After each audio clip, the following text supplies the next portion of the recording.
Oke, silakan dimulai teman-teman. Joshua gimana dipercaya sebagai komedi konsultan langsung sama Bayus? Deg-degan karena tadinya mikir jadi komedi konsultan di film yang aktornya komedian dan filmnya juga film komedi, sudah teruji secara kualitas maupun kuantitas gitu. Tapi pas ngejalanin dari mulai proses reading, bahkan dari skrip waktu itu sama penulisnya sama Ica, udah ngebaca, wah ini akan jadi proyek yang menyenangkan sih karena ternyata semuanya terbuka terhadap ide-ide dan bahkan aku juga terbantu sekali. Kalau bukan mereka sih nggak akan jadi selucu ini. Ini tuh belum tahu ya soalnya, lucu banget saya. Ini baru pertama kali ya jadi konsultan komedi atau sebelumnya? Beberapa kali. Tantangannya apa sih? Ini kan cast-nya juga banyak ya, berarti dialognya juga akan banyak dong. Terus Betul. Gimana kamu masukin yang lucu-lucunya gitu untuk? Justru sebenarnya tantangan terbesarnya adalah kalau membuat adegan lucunya sih ya nggak susah, tapi lucu itu kan relatif. Lucu yang nggak maksa, yang tetap mengalirkan cerita, bukan cuma tempelan, itu yang jadi PR sebetulnya. Makanya banyak diskusi sama Bayu, sama pemain-pemain juga, sama Firza, sama Benny. Itu tujuannya supaya nggak terkesan joke-nya itu cuma ditempel aja, supaya lucu, tapi bener-bener membuat ceritanya tuh maju. Mereka pada patuh nggak sih dengan apa yang kamu skripnya gitu? Nah, aku malah pengennya mereka nggak patuh, karena aku juga butuh mereka yang tahu karakter mereka itu masuk akal nggak kalau ngejok begini gitu. Jadi diskusi, bentuknya sama-sama diskusi. Kalau titipan sponsornya maksudnya dari saudaranya seperti apa? Kenapa? Kan Gimana? kamu mempercayai Joshua sebagai komedi konsultan. Gimana apa yang joke-joke yang dikasih itu memang sesuai dengan standar kamu atau Memang iya, jadi pada dasarnya sebelumnya kan kami ada diskusi dulu ya pada waktu pendalaman karakter lah, pada waktu reading, dan pun ketika di set kami juga akan menambahin komedi lagi dari apapun yang kemarin sudah kami bentuk komedinya. Ternyata ketika di set ada yang situasinya kayak gini, kita bisa langsung masukin. Pada dasarnya ini sama Jojo upayanya dimasukin selain komedi celetukan aja, ada komedi situasi juga, dan juga ada ya komedi situasi sih yang paling. Jadi situasinya aja udah lucu gitu loh. Kalau ada situasinya lucu, itu enak banget buat digodok lagi komedi yang lain-lain bermunculan.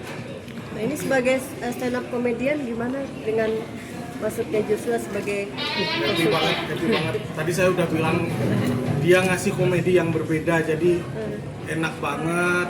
Tadi udah dilihat di trailer di komedi-komedinya, dan dia juga ngasih kesempatan datang langsung pengen digimanain gitu. Jadi kayak mau buka ruang diskusi juga. Nanti pas premier, Jojo nggak nonton filmnya, liatin siapa yang ketawa. Iya betul, Kayak, kita catetin. Oh oke, titik ketawanya ada berapa? terus Nadia gimana kamu dipercaya lagi untuk main dan sini sekarang kan lumayan cast perempuannya lumayan banyak ya dibandingin dulu kan kayak kamu sendiri jangan berdua lah ya berarti. seneng banget lah di lokasi nggak cewek sendirian. Tapi maksudnya selain itu ya itu yang aku senengin juga mungkin sama kayak penonton gitu. Aku juga menanti-nanti perkembangan masing-masing karakternya seperti apa, apalagi dengan ada dunia baru, dunia demit ini menurut aku benar-benar mewarnai universe Kawan Dimo juga gitu. Jadi dan kebetulan dari beberapa dari kami juga belum ada yang nonton filmnya secara full, jadi nanti premier rame-rame kita beneran pertama kali nonton. mungkin bisa di-spill ini syutingnya di mana sih dan berapa lama? Syutingnya ada di Kota Malang, seperti yang tadi saya sebutkan, Gunung Klawi. Gunung Klawi itu adalah sebenarnya diplesetin ya, nama aslinya kan Gunung Kawi. Kenapa kok diplesetin? Karena pada dasarnya agar lebih etis kita tidak menggunakan nama asli dari tempat tersebut. Karena pada dasarnya jokes kami kan ada yang selengean atau apa, nanti tidak cocok dengan norma yang ada. Lebih baik namanya diplesetkan. Seperti halnya di Sekawan nomor 1 kan Gunung Madiopuro. Ayo kita naik Gunung Madiopuro, nggak ada Gunung Madiopuro itu di Indonesia ya. Jadi itu memang fiktif. Jadi upayanya agar lebih aman. Nah ini syutingnya di Gunung Kawi di Kota Malang, Jawa Timur, Kabupaten Malang. Tapi beneran di Gunung Kawinya Di Gunung Kawinya. Tapi Gunung Kawi itu berbeda ya dengan kayak gunung lainnya. Nah karena Gunung Kawi ini bukan gunung pendakian. Jadi di atas itu ya sudah banyak pemukiman warga memang. Dan dari ketinggian pun juga yang nggak seperti gunung yang tinggi sih gitu. Kalau saya lihat dari poster kan kayaknya kamu udah mempersiapkan buat yang ketujuh itu dengan ada universe demit itu ya kayaknya bakal akan ada Pitulungan Pitu. Iya. Ya memang, tapi untuk saat ini nampaknya ya cuman ada desas-desus aja ya.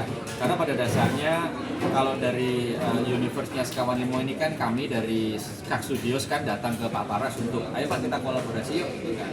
Ya, untuk mendesain dari universe-nya Sekawan Limo sendiri memang ada 5 film sih. Dan di dalam film tersebut ada universe juga, universe The Myth nanti, karena nanti akan ada klasifikasinya bahwa The Myth itu nggak kayak semuanya yang seperti yang kalian pikirkan. The Myth itu nggak yang dilahirkan, nggak yang mati terus jadi The Myth, nggak. The Myth juga dilahirkan, nanti akan ada dirincikan di filmnya sih. Berarti yang lain seneng dong ya, akan ada 5 Sekawan Kita Limo. masih desa-desus, belum ada deal loh. Kita pastikan minimal 8 ya. Wah, Kita syutingnya 5 dulu kan, baru ketiga. Star Wars. Saya udah kredit mobil baru sih karena ada kepastian. Tapi Mas Bayu, tantangan terbesarnya apa sih ketika memproduksi film ini lagi gitu? Pastinya itu ini ya Kak. Karena yang kemarin berhasil, yang kedua ini harus lebih berhasil. Jangan sampai yang kedua malah nggak berhasil atau turun gitu kan, ya harus berhasil, optimis. Sebelumnya pun ya mungkin ini kalau dari teman-teman Yowis Band kan tahu bahwa di Yowis Band 1 itu berhasil, namun di Yowis Band 2 lebih berhasil lagi gitu kan ya. Yowis Band 3 itu bisa dibilang karena Covid ya, itu kan bioskop 50% aja gitu loh, jadi nggak bisa berharap banyak gitu loh. Ya kan, nah, tapi pada dasarnya kalau sudah bisa bikin yang kedua dan memang berhasil, nah itu kita bisa langsung lega tuh. Nah itu deg-degannya di situ. Orang kan pastinya kan berharap kan, orang yang pertama kemarin seru loh Mas, yang ini apalagi nih Mas serunya Mas gitu. Nah tapi kami pun juga tidak yang cemen-cemen, kita kasih juga nilai yang terkandung di dalamnya. Pada dasarnya sekarang penonton Indonesia ini rinci loh. Kita kalau misalnya disuguhkan tontonan yang kayak ya gitu-gitu aja, mereka sudah mulai picky karena ya sekarang dengan in this economy Pak. Kalau misalnya nonton bioskop itu kan effort ya kan. Kalau misalnya nggak yang gimana-gimana ya lebih baik save for later lah. Atau mungkin dengan IP-IP yang sudah jelas kayak oh ini gede nih, oh ini oke nih gitu. Mereka akan ke situ. Kalau nggak ada yang berbeda ngapain nonton? Makanya ini kita subtitlenya kita balik. Loh, Berbeda Jadi soalnya. orang kayak teliti nontonnya. Mas Bayu, supirnya jangan suruh masuk. Tapi Mas Bayu, skala produksinya atau biaya produksinya emang lebih gede yang kedua ini atau yang pertama? kalau itu pasti lebih gede yang ini. Karena ini dari segi kreatif gambar misalnya, terus pemainnya lebih banyak, terus kita syuting ada di beberapa kali pindah lokasi juga. Waktu itu di Jakarta, di Malang sih ini kalau ini. Terus itu ya lumayan. Berapa persen kalau boleh? Kalau itu lebih tanya ke 50%. Pak Paras. Nanti saya takutnya terlalu mendahului, enggak. Lebih baik tanya ke produser Pak Paras. Termasuk casting Eca sama Gisal itu seperti apa, emang pilihan kamu atau kan kalau itu kan dari Pak Parwes Iya. gitu kan. Kalau Eca sih dari saya karena saya butuh yang bisa menggunakan bahasa Jawa kan. Dan kebetulan juga anaknya itu kan anak Malang itu dia itu. Dia tuh bukan asli Malang tapi besar di Malang, dari SD SMP-nya di Malang, bahasa Jawanya lancar dan saya nggak, ya karena juga saya orang Malang gitu kan, kayak ya saya tahu dia. Kalau yang Gisa dari Pak Parwes. Pak Oke. Gisa. Berarti ini Malang sentris ya? Jatim. Jatim. Lebih tepatnya Jatim, bahasa arek. Ini Surabaya, Malang. Sebenarnya campur juga Mataraman, Jawa Mataraman itu kan kayak Juna, ini kan bahasa Jawanya Jawa Mataraman kan. Bahasa Jawa Mataraman itu ya piye gitu. Terus ini menarik kan akan diputar di Idul Adha ya, which is dengan periode libur panjang lagi Libur seperti panjang Lebaran. lagi, Bismillah nih. Itu gimana? Apakah ada berasa pressure gitu? Apalagi terus terang kan lawannya udah ketahuan nih dari MD dengan Children of Heaven itu juga. Oke. Ya kalau lawan-lawannya sih dari segi segmen kan berbeda ya. Karena kan di sana drama atau mungkin yang di sana lagi pure horror. Ya kalau kami kan menyajikan yang komedi sih. Kan kami jualan komedi sih di sini. Dan dari komedi itu pun nggak cuma yang ketawa hahi, namun ya ada intisari yang bisa diambil. Nah, kami berjuangnya di situ. Oh ya, pemilihan temanya itu seperti apa sih, kan tadi kamu bilang bahwa tidak ada jalan pintas, pasti kan ada tema-tema sebelumnya yang mungkin juga dipakai untuk apakah ada apa dari awal emang udah jangan mengambil jalan pintas gitu? Melihat fenomena di masyarakat sih Kak, karena ya kita kan sebagaimana membuat film kan kita jualan juga kan, terus fenomena yang di masyarakat yang rame apa nih. Nah nampaknya kalau kita bersuara seperti ini nampaknya masyarakat akan relate sih, karena kan ya dengan balik lagi in this economy gitu kan, orang kan pengennya ya nggak yang ada berhenti di ekonomi seperti ini kan, pengennya sukses, pengennya ini, tapi kebanyakan kan menggunakan cara yang instan, cara yang kurang baik gitu kan.